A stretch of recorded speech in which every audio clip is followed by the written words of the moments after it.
On Valentine's Day, Charismatic Comedy put on a showcase with an all-female lineup. I talked to them in the green room to get their perspective on comedy. How long It's on the app. have you been doing comedy? 4 years. How would you say that comedy has affected your relationships? Positively.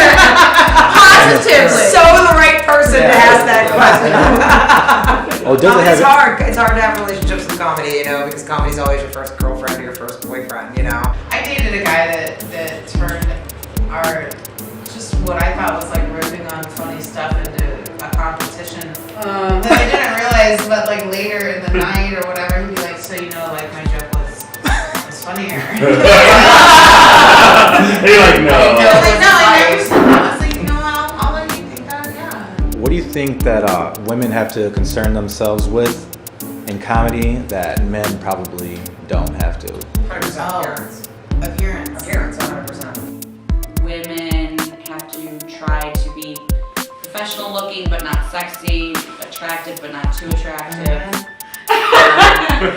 Whereas a man can get up in his pajamas and I literally said like verbatim the same. You see some of the guys that come into my open mic and what they look like. Yeah. It's ridiculous. Yeah. And they go on stage looking like that. And nobody cares. You don't want to be too sexy or too attractive because then the women in the crowd aren't gonna be on your side and the men aren't gonna be listening to what you're saying. Well, I think sometimes too, when a girl is really pretty and she starts comedy, she gets booked on, but she also gets booked on stuff because guys are like, I kind of want to fuck that. No, really, that doesn't happen, right? That's not What would you say is the difference between the improv and stand-up community? I would say improv is probably more welcoming. I think you don't get quite as many like harsh clicks. There is no better like high than a stand-up show though, because if you have a good improv show, it's like, oh, we did it. That's a good stand-up show. You're like, I did it. That was me. Stand-up was too intimidating to go right into, and so I started 100%. with improv, and then I was like, I need a lot more attention. What do you hate most about comedy?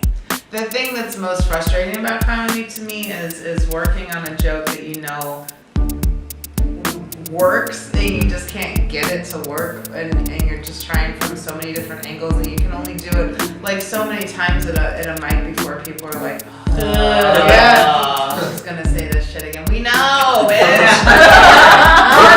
She's right, especially because so much of comedy for stand-ups is going to mics, open mics, and you're pretty much doing the same jokes for the same people, and you are hypersensitive to the fact that these people have heard these jokes before, and then so it's like, oh, they've seen me in this. Like it's like wearing the same thing every night. Like you don't want to do it over and over again because you feel like you're just repeating yourself. true. But people aren't necessarily thinking that, and like you should just tell your